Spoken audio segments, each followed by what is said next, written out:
do it. Do it. Do it. Do it. Do it. Do it. My sweetie, do it. Okay. Do it. These astronauts that are currently trapped up there in the space station. So I'm more curious about that. Just they've been up there for how many months? A little now? over 2. Two? Between 2 and 3. So what's going on there? Like, First of all, they're not trapped. Okay. Okay. That's just a way to get clicks and views. Hey, we love that. I clicked. Yeah, good for you. But Butch and Sunny are test pilots. Sunny flew naval helicopters, and Butch flew the F-18, and they're test pilots. So they were chosen with that in mind when they became the Starliner test crew. And so you have to think about this in a different way, too. If you're building a submarine, where's the best place to test your submarine? In the water. Underwater, right? If you're going to build a spaceship, where's the best place to test your spaceship? In space. In outer space. So when they launched, they finally got it launched. There were issues, right? They knew the issues before they launched, so they stopped, figured them out, and they finally had a successful launch. So then they rendezvous and dock with the space station. Everything's good. They dock, they go inside. Now they're in a safe haven because how long has the space station been up there? Since 2001 or something. A long time, 2000 maybe, whatever it was. It's been there a long time. So it's pretty predictable that we can survive by living there.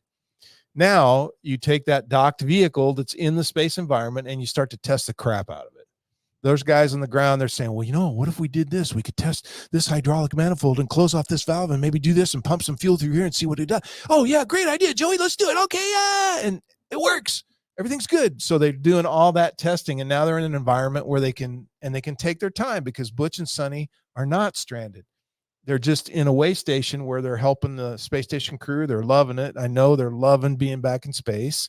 Would I go back? Yes. How long? I don't know, but I'd go back for 2 months and I'd eat the food and play in gravity and do all those cool things. Yes.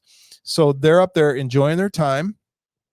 They might be a little concerned now if NASA comes out next week and says, or this week, and says, you are not going home on the Boeing Starliner. You're going to wait for Elon Musk to launch the expedition or the SpaceX 9 crew with a crew of 2, which means 2 of the other astronauts that thought they were going to space next month are having to stay home, but nobody cares about them.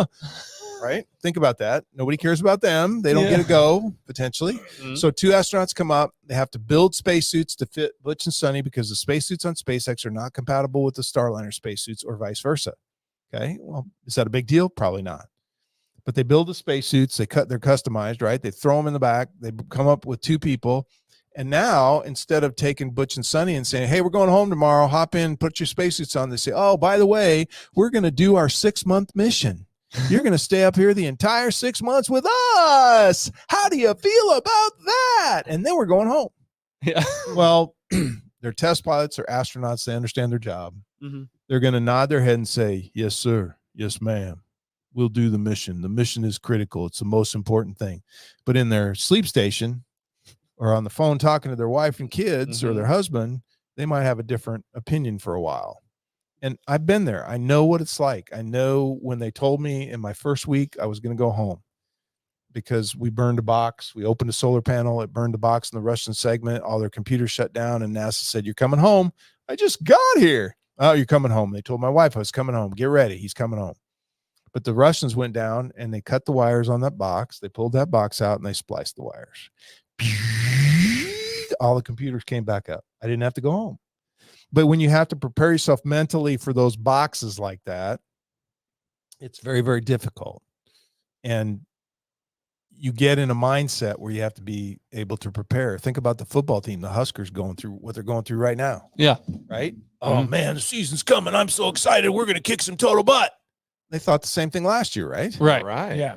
And then they got into the... Something bad happens. Yeah, something didn't go the way they wanted. But those kids are resilient, and they fought their butts off. I mean, they worked harder than a lot of people I know would ever work. And they fought through it. And was it the best? No. But they're champions for pushing through that, for doing what they do every single day, knowing that, things aren't going their way. Yeah. And that's a mindset. And this is all about mindsets in America today, right? Yeah. There's a lot of weird mindsets going on in America. And I think that athletes that do the right thing, that train their booty off it. I mean, you heard about all of it through the Olympics, how hard these people worked and how Simone Biles went through a mental mix up and had to reboot herself. Yeah. And then she rebooted herself and look what she did. Yep. Right. You need more of that in the world. And these astronauts have that. They're not stranded. They could be there for a while, but I don't believe they're stranded. And I really believe that the Starliner is okay for them to take home. I really believe that. The 5 thrusters that failed, they have redundant thrusters. The helium tanks that were leaking, well, tell me how big the leak is. It's not very big, I don't think. And how many tanks are leaking, I don't know. But I'm guessing the leaks are small enough that you're going to have enough helium to pressurize the fuel to the thruster so you can come home safely. I believe that. And that's what Boeing says to NASA. And why, I don't know, why wouldn't you believe Boeing? Oh, because their planes have doors that fly off. Well, their aircraft division is different than their space division. Oh, yeah.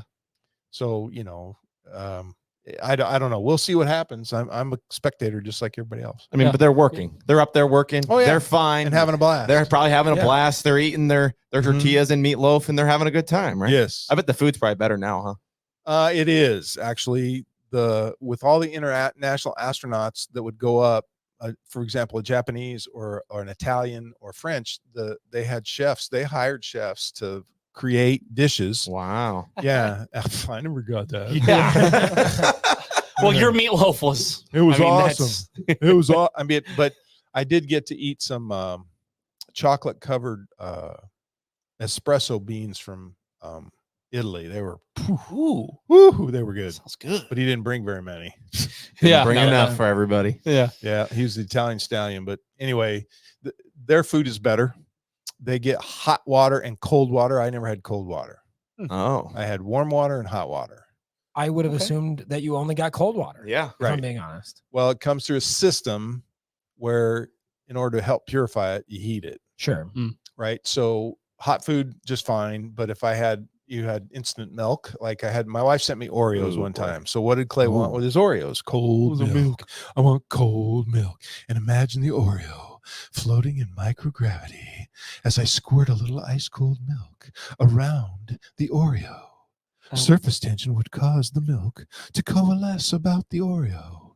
I could fly back and then open my mouth wide and fly in and eat the Oreo in one big go. Oh, that would be so awesome. That's Well, it what you didn't work picture out in your that way. It didn't work out. It's not quite what you picture in your mind. Because I put the milk with the water in the milk and I put it in front of an air conditioning vent and I forgot about it. And I went back about 3 days later and the milk was sour.